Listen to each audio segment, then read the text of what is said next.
she said. "Stop behaving like we're married. You don't get a say in where I go or who I'm with." Everyone laughed. I just grinned and stayed quiet. But when she came back from her weekend away, her tea didn't work, and the neighbor told her precisely why. "My girlfriend Jessica and I have a fundamental clash about the nature of reality. I believe that if you live in someone's house, eat their food, and use their Wi-Fi, you are in a partnership. Jessica believes she's a celestial body, and I am a small meaningless planet caught in her pull.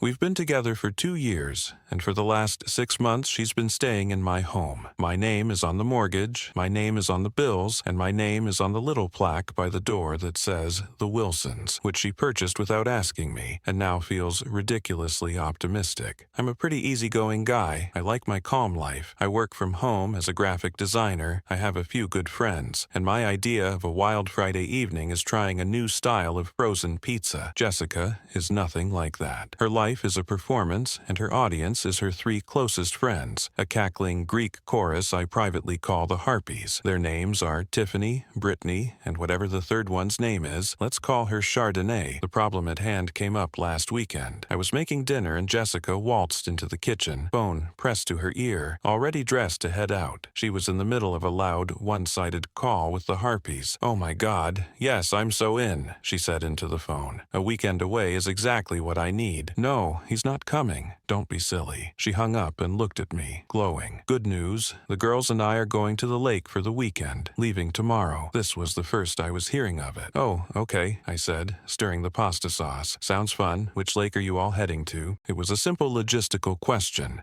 a question a normal person in a regular relationship might ask. Jessica, however, looked at me as if I had just asked her to explain quantum physics in ancient Greek. She let out a short, sharp laugh and turned to her friend Tiffany, who had just walked in the door. "Can you believe him?" Jessica said, rolling her eyes. "He wants to know where I'm going." Tiffany scoffed, looking me up and down like I was a piece of furniture she was debating tossing out. Jessica then turned back to me, put her hands on her hips, and delivered the line that would echo through the halls of history, or at least through my immediate future. "Stop behaving like we're married. You don't get a say in where I go or who I'm with." The Harpies, who had all gathered in my kitchen by this point, burst into laughter. It was a chorus of mockery. They honestly thought this was the peak of comedy. A man in his own home being told he has no right to ask a simple question about his life and girlfriend's plans. Hilarious. I just stood there holding a wooden spoon with pasta sauce dripping onto the floor. And I didn't get angry. I didn't argue. A strange, zen-like calm washed over me. The part of my brain that was trying to make this relationship work just packed its tiny bags, put on a small hat, and quietly left the building. I looked at her conceited, smiling face, and I just smiled back. A big, friendly, completely hollow smile. "You know what?" I said, my voice full of cheerful agreement. "You are 100% right. My mistake." They all laughed again, assuming I was simply backing down. Jessica gave me a condescending little pat on the cheek, and then they all swept out of the house off to some pre-weekend cocktail hour. I stood in the kitchen for a long moment, the silence broken only by the bubbling of the pasta sauce. "Okay," I said to myself, a new, much more interesting plan beginning to form. Not married, no say, got it. The weekend was going to be fun after all, just not for her. Update 1. The moment Jessica's car, presumably packed with 5 different types of glitter and a case of rosé, disappeared down the street on Friday afternoon, I jumped into action. My first move wasn't packing or cleaning. It was a mission of tactical importance. I walked next door to Mrs. Gable's house. Mrs. Gable is an 80-year-old widow with a sweet smile, a prize-winning rose garden, and a surveillance system that would make the CIA envious. Nothing occurs on our street without her knowing about it. I brought her a slice of the lemon cake she likes and sat with her on her porch.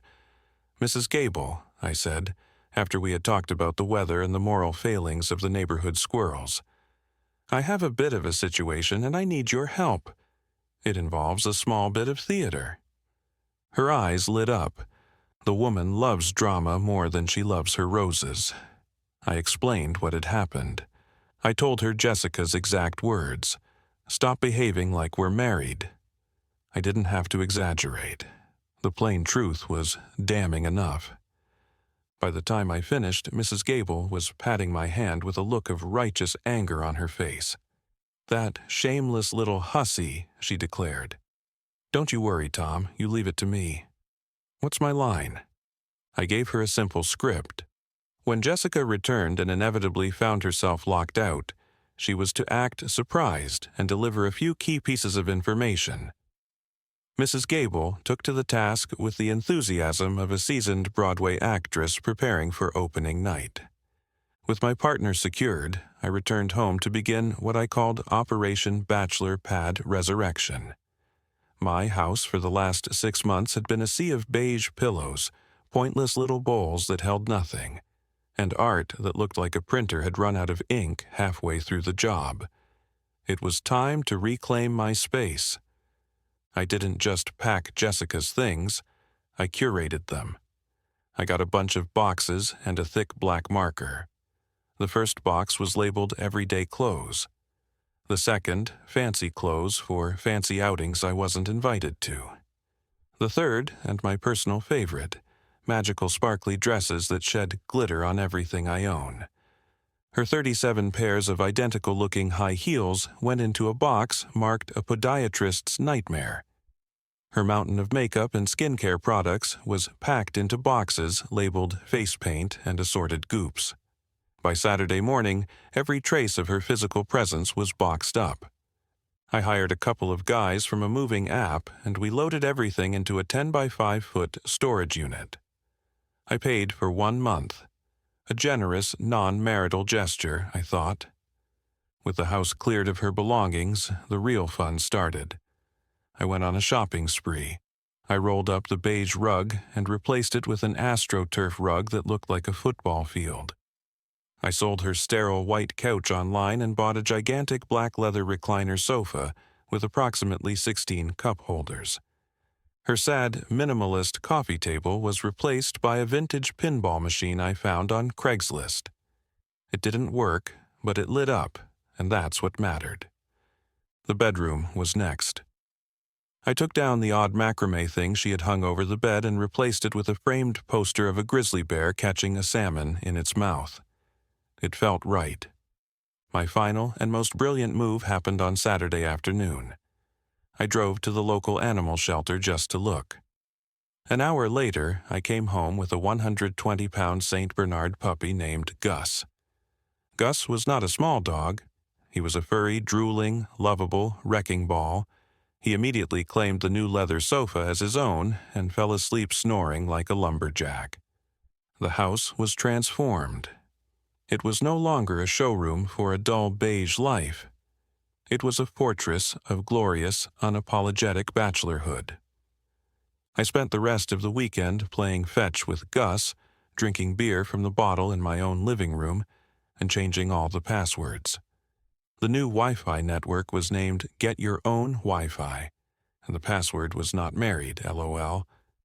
On Sunday evening, I sat on my 16-cup-holder sofa with Gus's giant head in my lap and waited. The storm was coming, and for the first time in a long time, I felt completely, utterly ready. Update 2. Sunday night around 9 p.m., my video doorbell sent a notification to my phone. There she was. Jessica, looking tan from her weekend at the lake, strolled up to my front door, humming. The comedy began almost immediately. She tried her key. It slid into the lock but didn't turn. The new deadbolt I'd installed that morning was doing its job. She jiggled it, a look of mild irritation on her face. She tried it again. Then she let out an annoyed sigh and started pounding on the door. From the couch, Gus lifted his massive head, let out a deep, rumbling woof, and then went back to sleep. Jessica started calling my phone. I watched it vibrate on the pinball machine, took a calm sip of my beer, and hit decline. She called again, declined. This cycle repeated 5 times. The banging on the door got louder. "Tom, open the door. What is wrong with you?" "My tea isn't working." I remained silent. This was all part of the act. After another 5 minutes of increasingly desperate pounding, she seemed to give up. The doorbell camera showed her pacing on the porch, running her hands through her hair, and then right on cue, a porch light flickered on next door. It was Mrs. Gable in her housecoat holding a watering can. Showtime.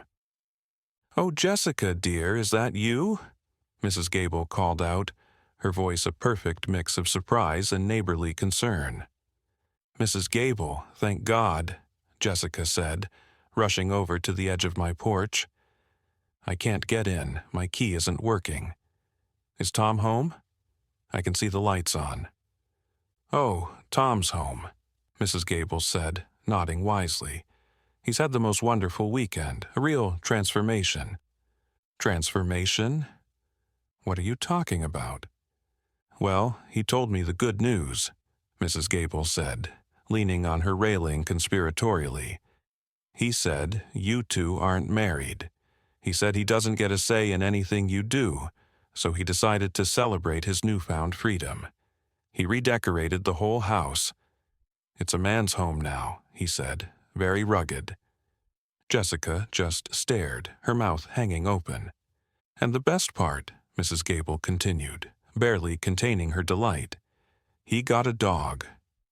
A great, big, beautiful boy named Gus. He said he wanted a companion who was loyal and didn't talk back. Isn't that sweet?"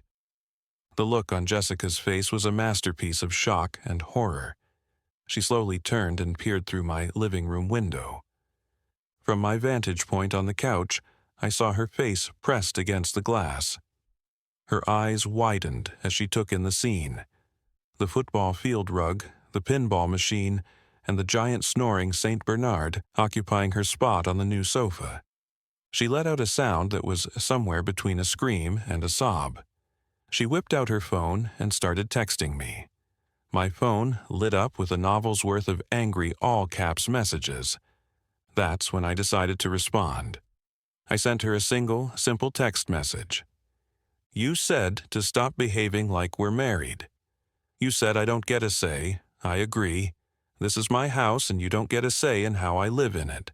Since we're not married, I've returned your non-marital property to a secure location. The address is 123 Storage Way, Unit 42. The code is 1234. You have 1 month. Have a great life." I then blocked her number. The doorbell camera showed her reading the text. She looked at her phone. She looked at the window. She looked back at her phone. Then she let out a scream of pure, unfiltered rage and threw her phone onto my lawn.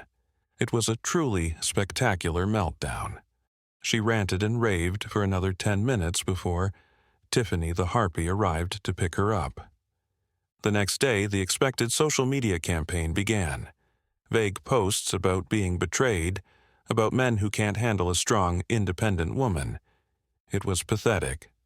But I had one more card to play. Final update. The social media drama was predictable, but also painfully boring. Jessica and the Harpies posted stories with sad music, talking about the importance of knowing your worth and cutting out toxic energy. It was all so generic it was almost funny. They were trying to paint me as a villain, but they were using a paint-by-numbers kit. I let them go on for about 2 days. Then I decided to provide some much-needed context. Didn't engage with them directly. Instead, I made a post on my own private social media page, visible only to our mutual friends. It was a photo album. The first picture was of my living room from a month ago. The sad beige couch, the pointless bowls, the general aura of a dentist's waiting room. The caption read, "Before." The second picture was my living room now. The glorious leather recliner sofa, the football field rug, the glowing pinball machine, and Gus the St. Bernard sprawled out and looking majestic. The caption read, "After." The final picture was a selfie of me and Gus on the couch. We both looked incredibly happy. The caption was simple. Decided to redecorate based on my new relationship status. It was brought to my attention that I'm not married and don't get a say in things, so I'm embracing my freedom. Number Bachelor Pad Dog is my co-pilot. No say, no stay. The post was a nuclear bomb. The sheer unfiltered pettiness of it, combined with the undeniable cuteness of Gus, was a winning combo. My friends found it hilarious. The story, with the proper context, spread like wildfire. People who had initially offered sympathy to Jessica were now seeing the full picture. The narrative was no longer psycho boyfriend kicks girlfriend out. It was girlfriend tells boyfriend their relationship is a joke and is stunned when he believes her. Jessica's friends went silent. It's hard to maintain a victim narrative when the villain is posting adorable pictures with his giant dog. The fallout for Jessica was rough. She stayed with Tiffany, but that apparently lasted less than a week. I heard Tiffany got tired of Jessica whining and not paying rent. She ended up having to move back in with her parents in a town 3 hours away. She did try to come after me legally. I received a letter from a lawyer demanding access to the house to retrieve her wrongfully held property and demanding financial compensation for being made homeless. My lawyer responded with a copy of my mortgage statement, a copy of the lease, which only had my name on it, and a polite question as to whether Jessica would be paying me back for the 6 months of rent, utilities, and food she had consumed while living in my home as a non-married person with no obligations. We never heard from her lawyer again. The funniest part of this whole ordeal came about a month ago. I was at the dog park with Gus. He was happily chasing a tennis ball and I was talking to another dog owner. A woman approached me hesitantly. It was Chardonnay, the third harpy. She looked incredibly awkward. "Hey, Tom," she said. "Look, I wanted to say I'm sorry about that night at your house. We were out of line." I just shrugged. Jessica said what she said. I just took her at her word. "Yeah, I know," she said, shaking her head. "She's a lot. She called me last week complaining that her parents are making her get a job. She said it was all your fault for ruining her life." She paused and then looked at Gus, who was now trying to fit 3 tennis balls in his mouth at once. "Honestly, it looks like you're doing just fine." And she was right. I am doing just fine.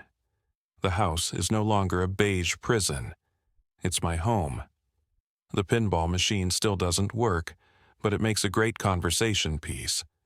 And Gus is the best roommate I've ever had. He's loyal, he's funny, and he never complains about my cooking. I learned a valuable lesson. Sometimes the best revenge isn't a grand, complicated scheme. It's just listening to what people say and believing them. Jessica told me exactly who she was and what our relationship meant to her. I just decided to agree with her. She said, I didn't get a say. And now, in her life, I truly don't. And in my life, she doesn't either. And that, combined with a giant drooling dog, is a pretty happy ending.